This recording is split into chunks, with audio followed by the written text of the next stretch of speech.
Well, welcome back to this thought for the day on the 29th of May 2020. Sorry there wasn't one yesterday, but events overtook me.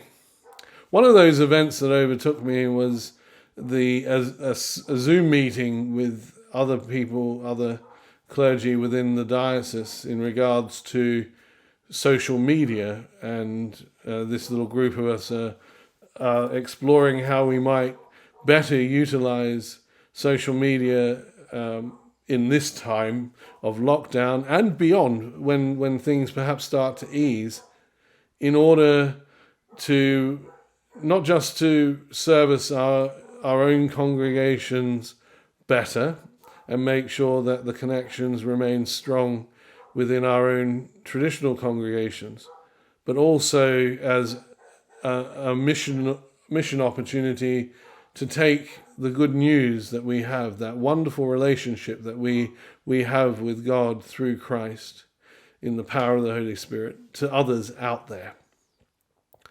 And how we as a church may open that up. And there were many stories of how we've all been trying to do that. Some wonderful stories about where people have made new connections with church because they've felt spiritually homeless, and but they may not be physically in the parish that the priest is speaking from, but has highly valued the connection with the community of that particular church.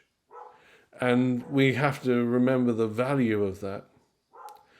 And particularly as we may have easing of lockdown, and we may start meeting in person once again in the not too distant future, we have to remember those for whom the technology has been a lifeline. And that, as many of you know, I listen to a lot of podcasts. And I listen to a lot of podcasts whilst I'm walking Dunston. And I tend to walk Dunston in the morning, particularly from my house down to the bottom of the dell near the castle, the car park there. And those of you know where I live, that's not a particularly long stretch. On doing it at a decent sort of normal walking pace, it's probably 15 minutes there and a 15-minute round trip. But lately, it's been taking a lot longer. And one of those podcasts I've been listening to is the Enneagram Map Makers. And one of the things that the host of that said today was that he was noticing on the ground, on the pavement near his house, some children had been drawing with chalk, as we as children often do. Things such as hopscotch and whatnot. And one of the things that the children had written was quite amazing, and it really touched me. Was even though we have to stay 6 feet apart, we've never been closer together. And there's something really true about that I've found in this time of lockdown. As I said, my normal, if I'm doing it normally, it will take about 15 minutes there and back, 20 minutes maybe if I'm doing it at a slower pace, to get to the bottom of the castle and back as I walk Dunston. But lately, the various other dog walkers that I would normally meet along that journey, in the past we would acknowledge each other, and we may even exchange the odd pleasantry and get to know the name of the dog, even though we don't necessarily know the owner's names. I'm sure you're all familiar with that. And from that to just we've started to get to really know each other. We've actually stopped and talked. So what's now, maybe a 20-minute round trip, I'm lucky to get back within an hour, because we are really starting to share our own lives with each other. We disagree on things like politics and whether the government's doing a good job or right, all that sort of stuff. We talk about matters of spirituality, obviously, because they know I'm the vicar. And there's been some really deep and meaningful talks.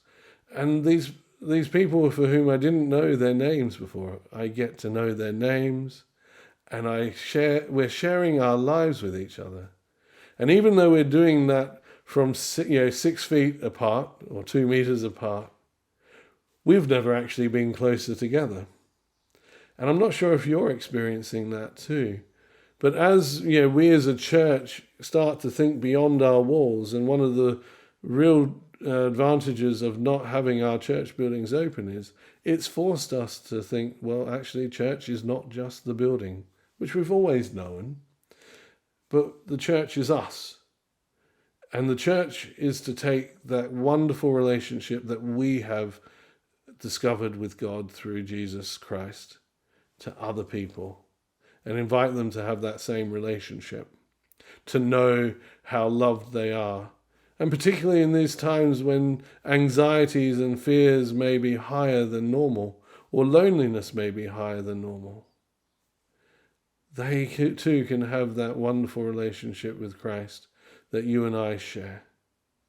So as we, as clergy in our little social media group, start to think these things through and how we can reach out to people beyond our traditional congregations and meet the spiritual needs that are out there, perhaps you too could start thinking about how that might be, whether that's through Facebook or WhatsApp or even starting your own YouTube channel to talk to people and share your life story. Have a think about it. Or it may be whilst you go for your walks. Don't be afraid to talk to people. Open up. Be vulnerable. And you'll be surprised how vulnerable other people are to you as well.